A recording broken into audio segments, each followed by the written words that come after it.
rightful winners of the Big 12. And I'm not the only one who thinks so.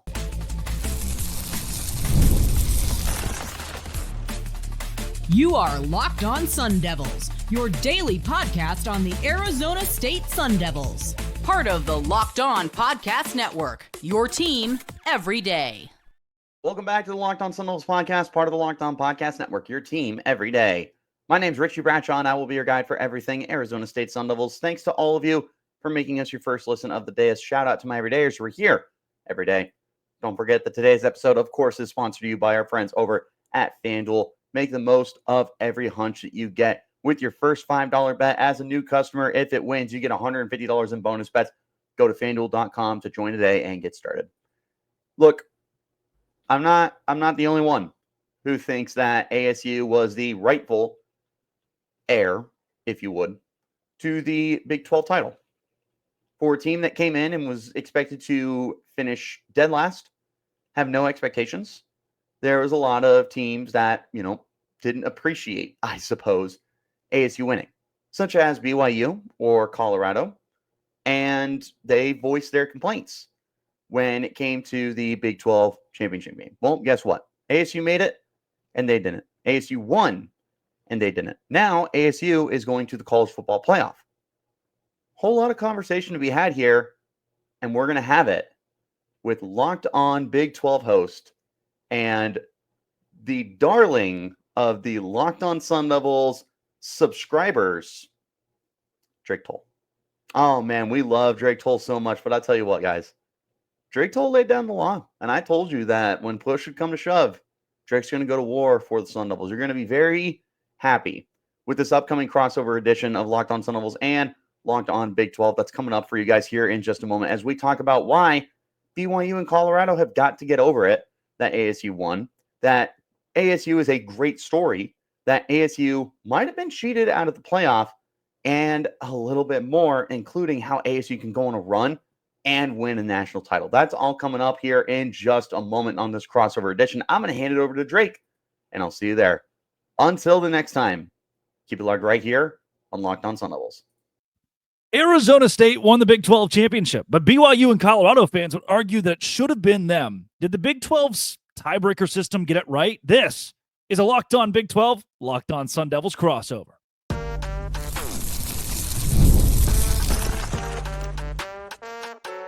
You are Locked On Big 12, your daily podcast on the Big 12 Conference. Part of the Locked On Podcast Network, your team every day.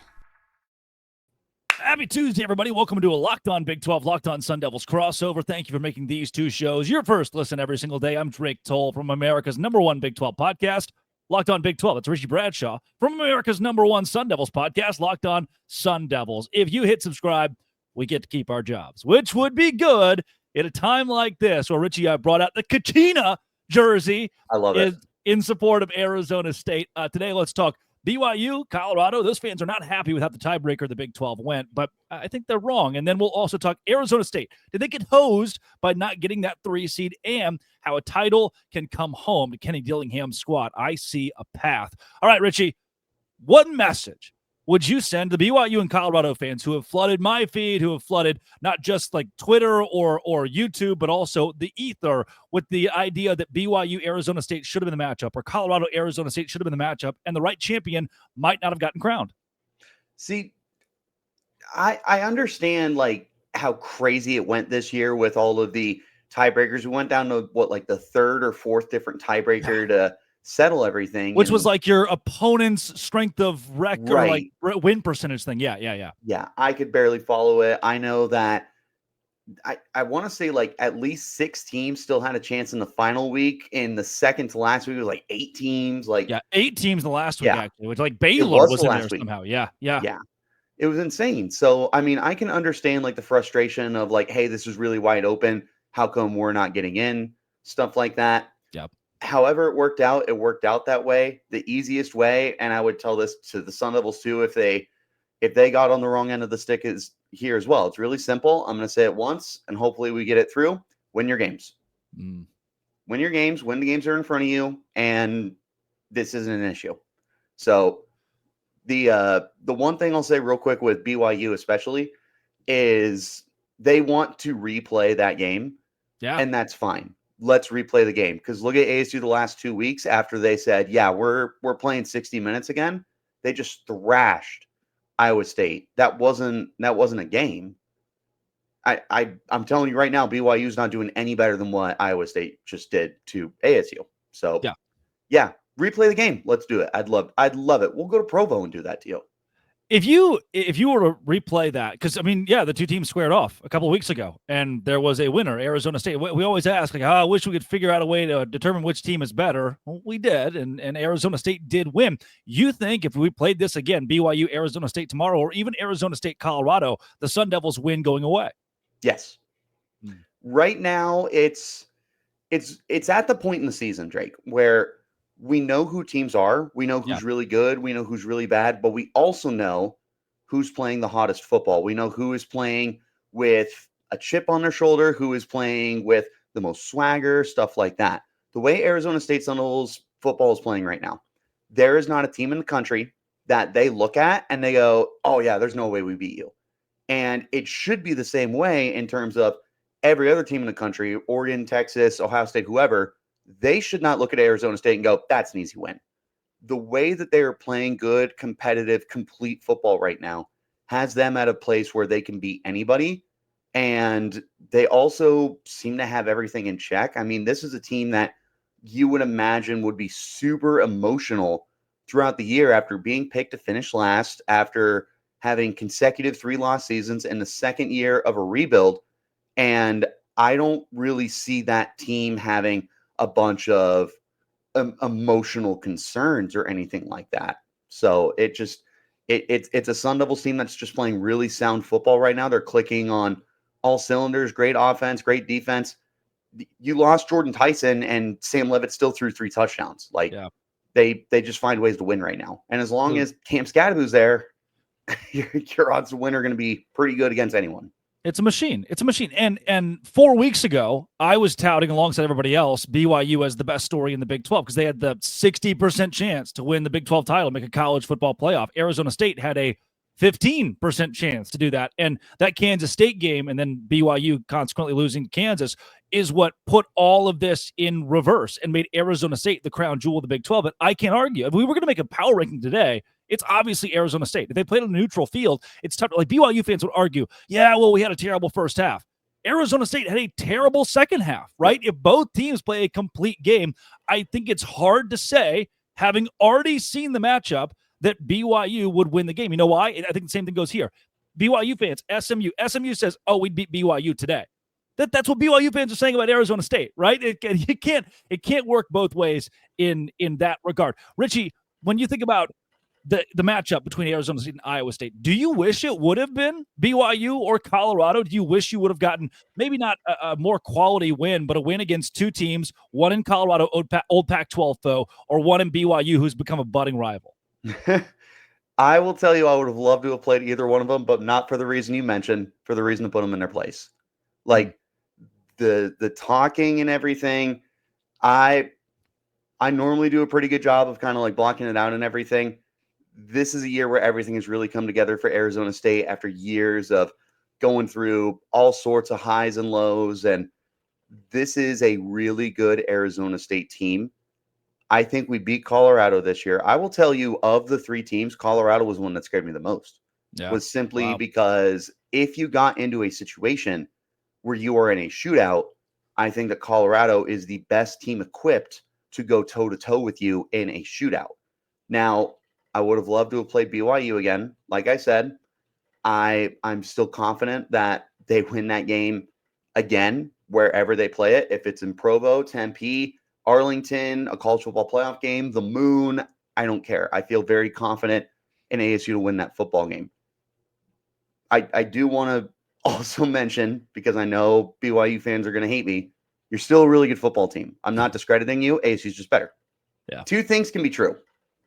Yeah. I think right now ASU is certainly playing better football, one of the hottest teams in the country, if not the At least hottest. that much, right? Right there with Oregon, right? They're blowing everybody out. And I do think Iowa State, I want to give a lot of credit to Iowa State. They were the right opponent here. I mean, they closed out the season, won the games they needed to at the end to get in, and BYU and Colorado did not. You lost to Kansas, who was 5-7 at the end of the year. Were they a juggernaut at the time? Yes, but it doesn't give you a free pass to say, oh, that happened, but can we reverse it? You were 5 yards away. You were 10 yards away. No matter what, you still have that L next to your name, and it's what got you here. Coming up, Richie, did Arizona State get hosed? Let's talk that next on a Locked On Big 12, Locked On Sun Devils crossover. Today's show is brought to you by FanDuel. FanDuel is where you go to bet on Arizona State to win the national championship. Look, I get it. Right there with Boise State, right there with SMU, Arizona State's odds are not great. But at FanDuel right now, you can at least put money on. I got a buddy of mine who went to FanDuel earlier this season before they even kicked it off. He played for the Sun Devils, played for the baseball team, who put $10 down, won $1,200 on Arizona State to win the Big 12 championship game at FanDuel, America's #1 sportsbook. And if you bet $5 right now, you get $150 in bonus bets if you win. You can also place live bets on the NFL and college football all in one place. Visit FanDuel.com to join today. Get started with $150 in bonus bets if you win your first $5 bet. That is FanDuel.com, or download that app and never waste a hunch. Make every moment more with FanDuel, an official sportsbook partner of the NFL. Richie Bradshaw of Locked On Sun Devils here with the crossover edition. Look, it says it on the graphic right there. I'll just give it to you exactly as it's written. Did Arizona State get hosed by the College Football Playoff Committee? I would tell you any team in the Big 12 got hosed by the College Football Playoff Committee this year. The thing that frustrates me, speaking specifically with Arizona State, though, is the committee, not the committee in this point.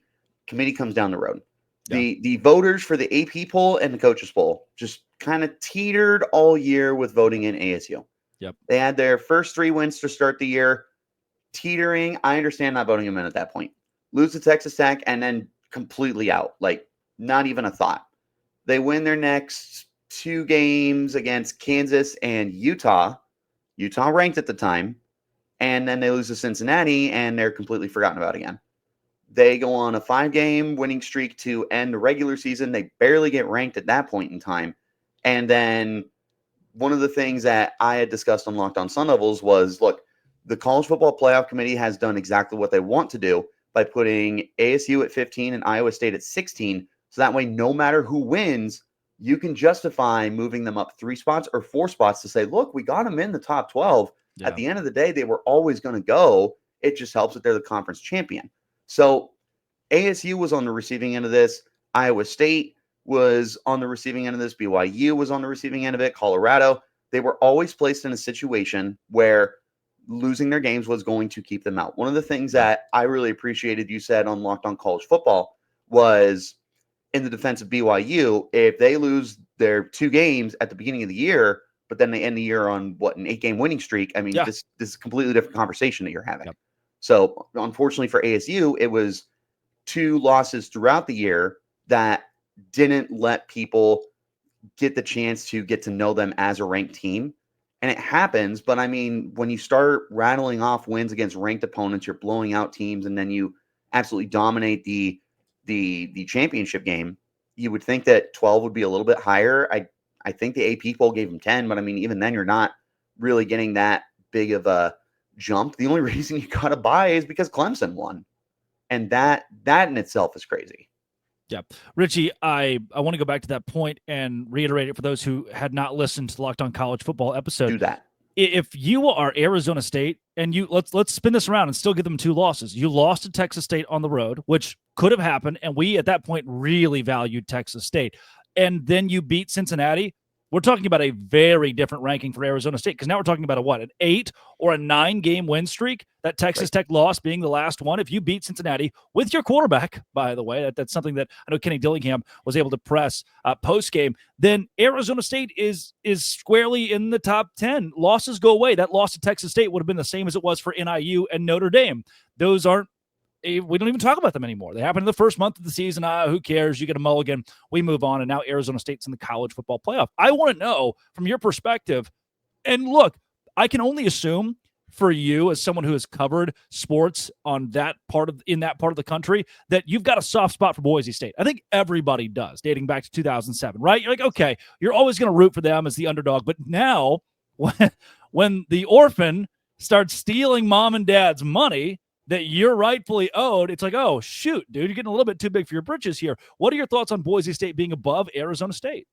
Dude, they're hopping in my Locked On Sun Devils live streams. And first of all, shout out to you guys for tuning in. I appreciate everybody tuning in. I don't care if you're a U of A fan. If you're tuning in and giving me love, right back at you. But they're talking about how much better they are than ASU. And my thing that's just funny to me is, like, I don't disagree with you with the Mountain West is not terribly far behind other conferences, but they are behind other conferences. If you stack up the Big 12 from 1st to 16 and place them against the Mountain West from 1st to however many teams they have, the Big 12 is getting more wins. You'd probably do that with the Big 10 too, but that's neither here nor there. That's a whole other conversation, a can of worms to open. Boise State dominated who they were supposed to play this year, and they went toe-to-toe with Oregon. They deserved their ranking. They deserved to be as high as they were. The thing that bugs me about them being ranked higher than ASU is the inconsistencies that you have had all year long with the college football playoff, because they will tell you that your record is everything. Okay, so that's why Boise State is up there, right? They're 12-1. I understand that. Well, how come there's 3 9-3 SEC teams that are ahead of ASU? Oh, well, their strength of schedule is better. You know, their level of competition is better. Okay, I hear you there. So why is Boise State ahead of us? Well, they won more football games. Well, we won more football games in Alabama. Yeah, well, Alabama's Alabama. It's just the inconsistencies that they have put against themselves. And it gets to a point where you have to look at this objectively and be like, you know, ASU's probably just a better football team. Let's take Ashton Jeanty off of that football team. They're still a bowl team. That's still a good football team. They're going to the playoff because of Ashton Jeanty. Take Cam Scadaboo off of ASU. We saw them beat UCF, and with the way that we have seen them play football games this year with Jordyn Tyson and Sam Levitt, I'm not saying you're an 11-win football team. You're definitely not. I would still take a Cam Scadaboo less Arizona State Sun Devils team to beat a Boise or a Ashton Jeanty less Boise State team. So vice versa, you give us both those players. I'm taking ASU to win that game. I want to reiterate the earlier point by taking Army, for example. I think the AAC is a better conference than the Mountain West. Yes. If Army loses to Notre Dame in week 2, finishes 12-1, having beaten Tulane to win the conference championship, they're ahead of Boise State. The best win that Boise State has was an early loss to Oregon. That's what we're hanging our hat on. They lost. That add one to that column.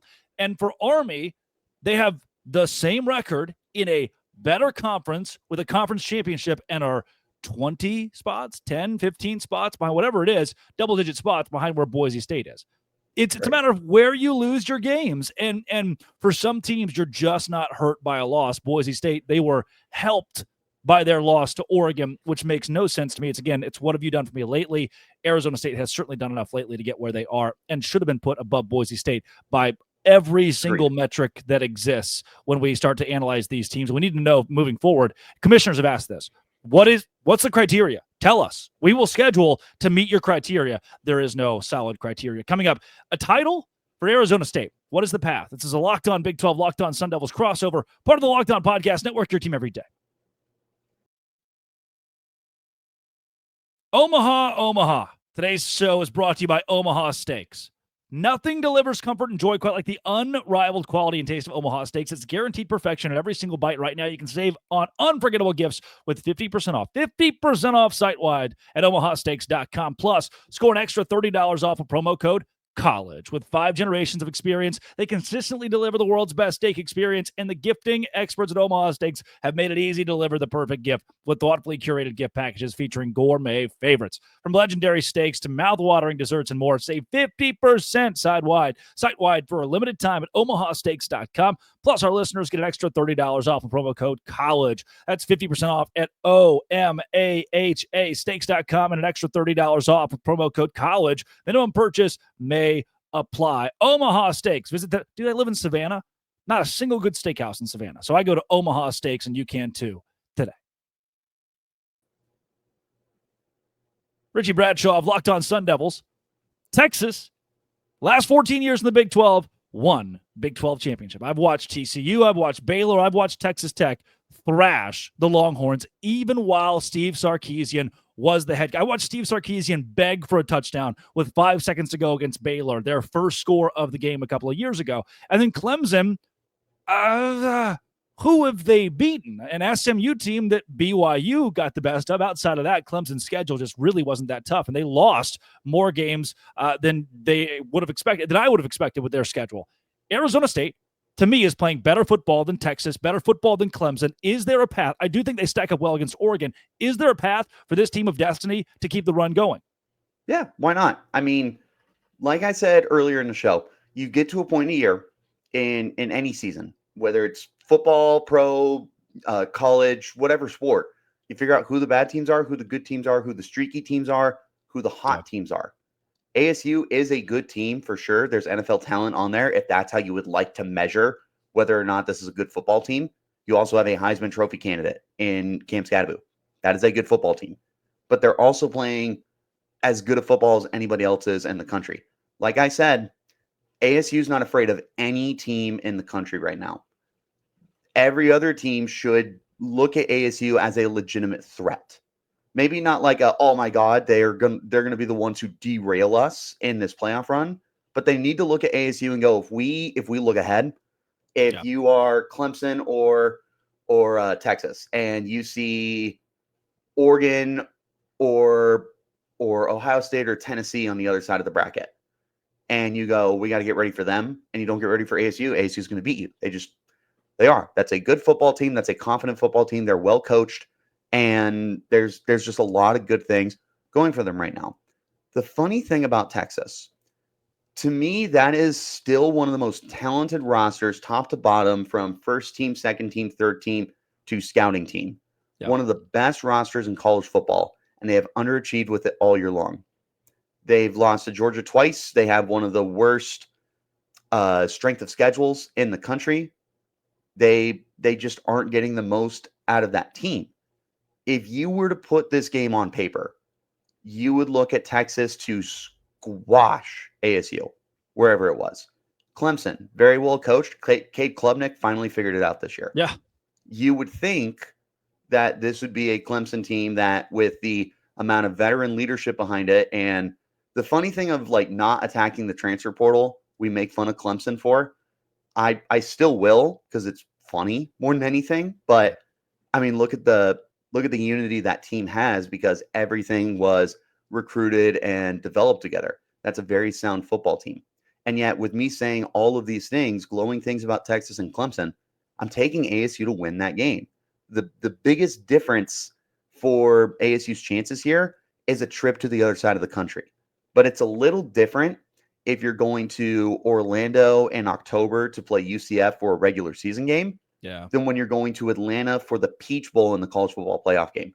This isn't going to be the same. It's also a neutral field. If this was first round of the playoff and you had to go to Austin or you had to go to Death Valley, the not real Death Valley, it's a different situation. But that's not the situation you were in. This is a very winnable's not the word I want to throw around. Yeah, but why not? With the way they're playing football right now. And again, if you want to measure ASU by a team with NFL talent, they've got it. It's just not a lot of guys are coming out this year. Sam Levitt and Jordyn Tyson look like potential first-round picks. They're not coming out till next year. Like, there's NFL talent if that is how you would like to choose to rank ASU. They're a great team. So the big thing is Arizona State will have to be able to run the football, obviously. Cam Scatterbo has got to go off, and he's a one-man wrecking ball. But I go back to a game like Texas Tech where he was bottled up a bit more. A couple of the games this season where you thought, okay, I didn't see the Cam Scatterbo we were promised. Is that a worry that against a top 10 Texas run defense, top 25 Clemson run defense, Cam Scatterbo will be bottled up? Or does Kenny Dillingham, does his staff have enough time from today until New Year's Day to scheme to get Cam Scatterbo his? They definitely do. And I will tell you that early in the season, that was a huge worry for ASU, is if Cam Scatterbo gets stuffed in the box. Look at the Texas State game. He had under 3 yards per carry. Yeah. He was able to get in the end zone 3 times. The defense got 3 crucial turnovers to help win that game. That was so early in the season where Sam Leavitt looked like a redshirt freshman quarterback. Yeah. I was convinced through the first month of the year, looking at him game to game, I was like, yeah, deep ball's not going to be there this year. That's fine. He's a redshirt freshman. This is a building year. Yeah. Now you look at Sam Leavitt last week, and he's just tossing dimes down the field. He's doing it without Jordyn Tyson on the field. So even if you were to take away Cam Scatterbo, the way that some teams did at the start of the year, and they would say, we're taking away Scatterbo, you are going to have to find a way to beat us with your arm, and ASU struggled. Teams are still trying to do that. K-State tried to do that. BYU tried to do that. I'm sure Iowa State had the intention of doing that, but, obviously a bad run defense against Cam Scatterbo is just a bad matchup. But teams try to do that still at this point in the year, and they say Sam Leavitt's going to have to beat us with his arm. And Sam Leavitt is like, okay, in the last month and a half, I have 16 touchdown passes and 1 interception, and now I'm doing it without Jordyn Tyson. And you've got a great play caller with Marcus Arroyo. Kenny Dillingham obviously is one of the most innovative offensive minds in the country. They are very much able to dial up something. Now, I'm not expecting another 45-point output against either of these teams or really throughout the rest of the playoff, unless you find Boise State in the championship somehow. But this is a team, a coaching staff, and a quarterback in Sam Leavitt especially that I trust to be able to look at defenses that could potentially take Cam Scatterbo out of the equation and find a way to win. This Sam Leavitt against Texas Tech is a different football game. But, what a concept. You're talking about a player in December being better than a player back in September. That's the beauty of the sport. So it's just, it's not the same that it was back then, where we take away Cam, what are you going to do? Well, Sam's a redshirt freshman. He's got 3 games of experience. He's not going to play good. Now it's kind of the exact opposite, where it's like, okay, he's got a little bit under his belt. He's playing confident football right now. Richie, before we get out of here, the big thing that will be brought up, and look, number 16 Utah, number 16 Kansas State on the road, number 16 Iowa State neutral site, number 14 BYU. People will argue Arizona State hasn't seen an opponent like Texas or maybe even like a Clemson. How would you respond to that? I would agree that you haven't seen a team that was talented from top to bottom and deemed a championship roster. I would disagree with the notion that you haven't played that level of a team, because BYU played really good football this year. Yeah. And that's with not a ton of NFL talent, like Jake Retzlaff, right? Retzlaff? Yeah. I totally butchered the quarterback. My apologies. You and every color analyst in America. So I tried to be nice and it didn't work, but I mean, he's been phenomenal this year. And how many teams out of the Big 12 know who he is? The Big 12 played great football this year. The SEC gets a pass for it because they're the SEC and everyone beats each other up. The Big 12 beats each other up. It's the same thing that I had to deal with in the Pac-12, where it's like, oh, it's just volatile. Yep. And I leave the Pac-12 and I'm like, sweet, we're going to a conference people respect. And they were like, how do we tell him? How do we tell him that is not what he's about to get into? So we're used to it. We're used to being in conferences that beat each other up and not getting any respect. And end of the day, broken record. When you're a confident football team, you can beat anybody. And ASU was also just not a fluky team at this point in time. So I'm not afraid of the best teams in the country. That doesn't mean I'm picking us to win. Like, if you put me against Oregon right now, yeah, I'm probably taking ASU, but a big part of that is because I'm an alum and I host Locked On Sun Devils. That would be a very difficult game for ASU to win.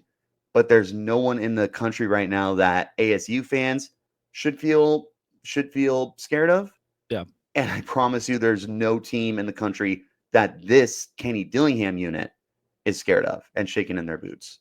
They feel like the alphas in college football right now, and that's a powerful feeling. Confidence goes a long way, and after this kind of win streak and the way they've beaten teams, Arizona State is in a position to make noise in the college football playoff. That is Richie Bradshaw from Locked On Sun Devils. Drake Toll with you from Locked On Big 12. Thank you for making our shows your first listen every single day. This has been a crossover between Locked On Sun Devils and Locked On. Thanks again for making these your first listen every single day. Dose Grande.